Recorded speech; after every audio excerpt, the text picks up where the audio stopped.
So I think everyone knows by this time that I like free stuff. And here's the gag, right? My next guest thinks they're here to be interviewed, but no, I just want free therapy and free advice because they do it all the time on Queer Eye, and I'm here for that. Fix me. Fix me. Karamo Brown is here to fix me. Welcome to my crib. Ay, ay, ay, ay, ay. I cannot wait for this free therapy session that's about to go down. You got bamboozled. You thought this was an interview. Joke's on you, okay? You do not need fixing. Look how fly you look from head to toe, okay? Listen, you know what I mean? We pay hundreds of dollars for me to look like this, but on the inside, it's a whole different story, my friend. How are you? I'm actually really good. Are you kidding? It feels good. Like, even though I'm not in your house, you're not in mine, it feels kind of cool. Like, yeah, I feel like we're still vibing out. We're still vibing out. So, obviously, you know, we're like this because quarantine's still going on. This is actually our first time meeting. But what I've heard from you through the grapevine is that you're just an overachiever. And that's why I was so excited for this, because I would like to believe I'm slightly an overachiever too, to be honest. But you might have me one-upped. You might have beaten me. Like, tell me what you've done during quarantine. Because I've heard some crazy things, but I don't believe them. I want to hear from you. So quarantine, because I was like, one up you, girl, you are winning. Season Stop. 2, Stop. Dope show. Are you see how I pick my guests? You see how they're vetted? But no, during quarantine, I have literally been doing all the things that I was never able to do as a kid or in college. So I'm a bit of an adventure junkie. I'm like jumping out of planes. I'm jumping off of cliffs. I'm ATV riding. And I just want to break this out. Is that a time where everyone's like, we got to stay safe? You know, there's a lot of risk out there. You're like, let's jump out of plane. Let's use this opportunity to jump out of a plane. These are singular activities, so you don't have to interact with anyone. You can just go and do them. So it's safe. So the skydiving is safer than real life right now, is what you're trying to say. Exactly. Falling out of a plane is safer than going to the mall or a restaurant right now, like literally. Okay, wait. Is it also true that you learned how to, I don't even know the terminology. You're a pilot of a helicopter. You learned how to drive, ride, fly helicopters? Yes. So I'm currently working on my pilot license. Break this down for me. So you are in control of a metal object flying in the sky, and other people's lives are now in your hands as well. So have you taken friends? I have taken friends. But listen, this is not new to me, having other people's like lives and emotions in my hands. You're right. As a parent on Queer Eye, I'm like, hey, I got you. Let me support you. But yeah, I have been taking friends up, and it's been a mess because one of my friends actually didn't tell me they get sick in the air and threw up all over the pilot. So literally, we hit a turn and like a little pocket, and my friend threw up everywhere. I'm talking about all over the cockpit. It was disgusting. Which friend doesn't mention that they get sick when you're saying, let me take you? The friend that wanted the free helicopter ride. That's what it was. I also saw that you posted a video parasailing as well. Yes. Yes, I did. I feel like throwing up having this conversation. I tried parasailing once on vacation, and I literally, my mouth was like... Listen, this is the thing, girl. I almost died. This was the problem, though. So before, you know, when you do it, they give you that little lesson of like, hey, the parachute's gonna go up. You gotta like run with the person because you have to go tandem with somebody that's attached to you. And they were like, the one thing you can't do though is get on your knees or fall before we go off the cliff because it will unbalance the weight of the parachute. I want to take a look at your video real quick. Let's put your video up. Okay. Okay, you're going good. You're walking. Oh, okay, you're on your knees. You're on your knees. You are crawling. You are crawling, my friend.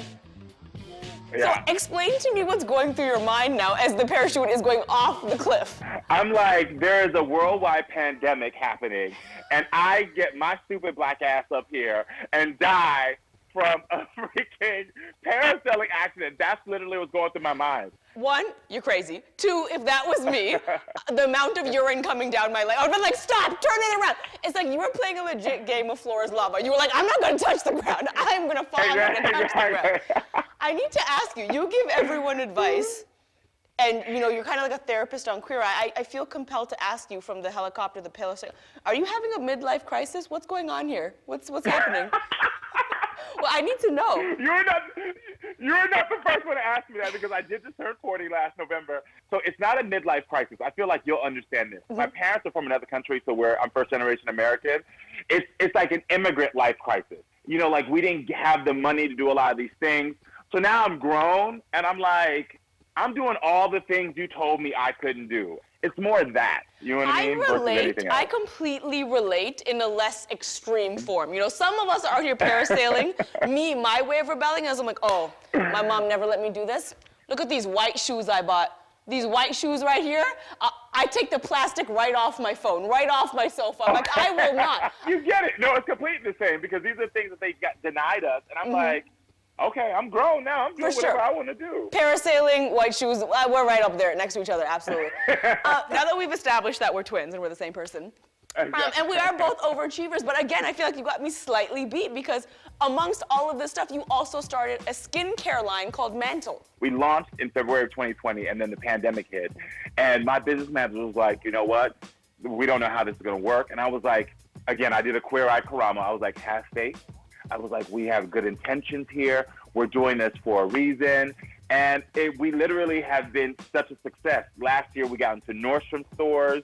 Beyonce shouted us out. Like, that's how legit during the, pandemic of 2020, like, my business was thriving. But I think it's because I started the skincare line because I was balding and I was so ashamed of myself. So it was the one part of my life where I felt so uncomfortable, and I felt like every message that I received through the television told me that if I'm a man and I'm balding, I'm unattractive. Or if you're a woman and you have hair loss, you're unattractive. And I started to draw my hairline with a pencil, like literally like an eyeliner pencil. And, the guys on Queer Eye would joke with me. They would know where I was sitting in the car because my hair would be on the roof. Like if we went over a bump, all of a sudden you'd see my hairline. That's hilarious and also sad at the same time. It was. And I was just like, and so I had to look at myself and say, how is it that I've allowed someone else to make me feel bad about something that's authentically me? How can I embrace and love myself? And so I started the brand out of that desire to help other people love and embrace their selves, no matter where they are on their balding or skin journey. I think I'm so blown away by your honesty and your authenticity and your confidence when you speak about things. How did you get to this place? And if people are watching and they kind of struggle with having the confidence to be authentic and just say, this is where I am and this is where I'm at, how did you get to this place? So there's a mantra that I tell myself all the time, is a reminder. Comparison is the thief of joy. So when I find myself comparing my journey and not being authentic about who I am, it's because I'm afraid of someone else's judgment on me. And that's stealing my own joy. That's amazing. Yeah. Thank you. Yeah, thank you. You just got to get rid of those messages. Start to live your life in love-based decisions. Can you cancel my therapy appointment for next week? I don't need it anymore. I just got free. I'm gonna save $300, please. I'm gonna save $300 right now. That is, I couldn't agree more. I love that so much. Not fear-based decisions, but love-based decisions. Because absolutely, I believe the root of most things that make us unhappy is fear. It is completely Amen. fear. Yeah.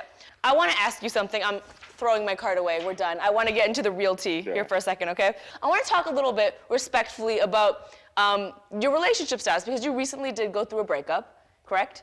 I did. I ended my 10-year relationship last year during the quarantine. But I feel like that's a really tough thing to go through. But you seem to be handling it so wonderfully and gracefully, and just like this is what's meant to be. And especially in the public eye, that's such a difficult thing to do. So A, I just want to applaud you because I think that's amazing. Thank you. But two, I want to get into the questions of, so what do your DMs look like now? Tell me everything. Tell me the tea. Girl, my DMs are a mess. Like literally, I don't know who told somebody else that I want to see butt or penis photos. Like, I don't want to see them. Like, I have a public service announcement for every man out there right now. There is such thing as an ugly penis, and you probably have one. So don't send it.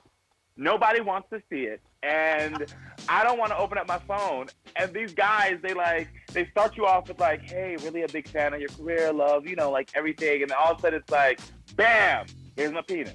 Bam, okay, here's wait, my booty. I have so many follow-up questions. One, how do I get to that status? Two, how many messages on average would you say people send before hitting you with that picture? I would say you probably get about one message. One message? You get hit with one message before. And okay, here's can I ask you an honest question here? Is the issue that you are receiving said pictures, or is the issue that there's not enough conversation before the picture? I am one of those people that I don't need to see that. I'd rather see it in person. Just because, like, When I was 14, this would have been my heaven. Like, this would have been like, oh my God. But now I'm a grown 40-year-old man. I need to know, like, you know what would turn me on? This is honest. Hold on, Anybody out there PSA. listening? If you want to get with Karamo PSA. Brown, get your notepad, get your pen, turn up the volume. You're about to find out. Here we go. If you want to turn me on right now, send me a screen grab of your credit score. Like, let me see that you are above like 700. Like, that's sexy. A credit score, a savings account. Oh my God. Let me tell you something. Those screen grabs. Now that I'm about it. I get it. I think people underestimate those types of things, to be honest, because even me, the last time I got turned on, I'm gonna be real, the last time I got turned on because someone sent something to me in my DMs and I was just like, who? It was the organization in their pantry. And I was like, yeah, it's so attractive. That's sexy. That's grown people stuff. You got real furniture, grown people stuff. Now you turning me on. My tagline is, don't show me your penis, show me your label maker. This is what I want to see. This is what I want to see. Boom. Thank you. Can we get that?